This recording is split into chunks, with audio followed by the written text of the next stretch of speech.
올해 총선에서 유권자들은 어떤 기준에 따라서 투표를 하게 될까요? 정당을 보겠다, 후보자 인물을 보겠다, 저마다의 기준이 있을 텐데요. 실제 선거에서는 어떤지 홍한표 기자가 살펴봤습니다. 지난 19대 총선 정당 투표에서 홍천 횡성 주민들은 새누리당의 48.6%, 민주통합당의 37.8%의 지지를 보내 정당 득표율은 10%포인트 넘게 차이가 났습니다. 그런데 국회의원 투표는 새누리당 황영철 후보가 51.8%, 민주통합당 조희련 후보는 48.2%로 박빙의 승부를 보였습니다. 20대 총선에서 춘천 시민들은 새누리당의 37.8%, 더불어민주당의 27.6%의 지지를 보냈지만 국회의원 투표는 새누리당 김진태 후보는 50.5%, 더불어민주당 허영 후보는 45.9%로 차이가 크게 줄었습니다.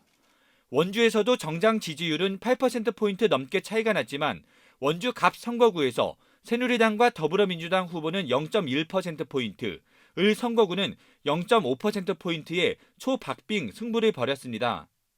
선거에서는 정당 따라 투표하는 경우도 있지만 정당 따로, 인물 따로 투표하는 경우도 적지 않습니다. 지난 2018년 지방선거 광역의원 정당 투표에서 강릉과 양양은 더불어민주당이 자유한국당이 앞섰지만 시장과 군수는 자유한국당 소속 김한근, 김진아 후보가 당선되기도 했습니다. 소속 정당도 중요하지만 경력과 자질 등의 인물론도 중요하다는 얘기입니다. 어떤 당인지보다는 그 사람이 어떤 공약을 가지고 있고 평소에 어떻게 이행을 해왔는지를 보고 투표를 하겠다고 생각을 했었어요. 지난 2016년 총선 당시 MBC 여론조사에서도 지지 후보 선택 시 고려 사항으로 도덕성이 25.4%로 가장 높았고 이어 공약, 우리 지역 기여도, 인물 등이 소속 정당보다도 높게 나왔습니다. 지역이 가지는 여러 가지 특수성이 있기 때문에 지역 공약이라는 것들이 상당히 중요하게 작용할 수 있다.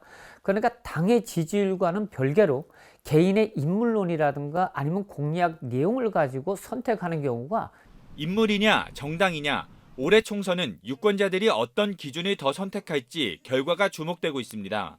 MBC 뉴스 홍한표입니다.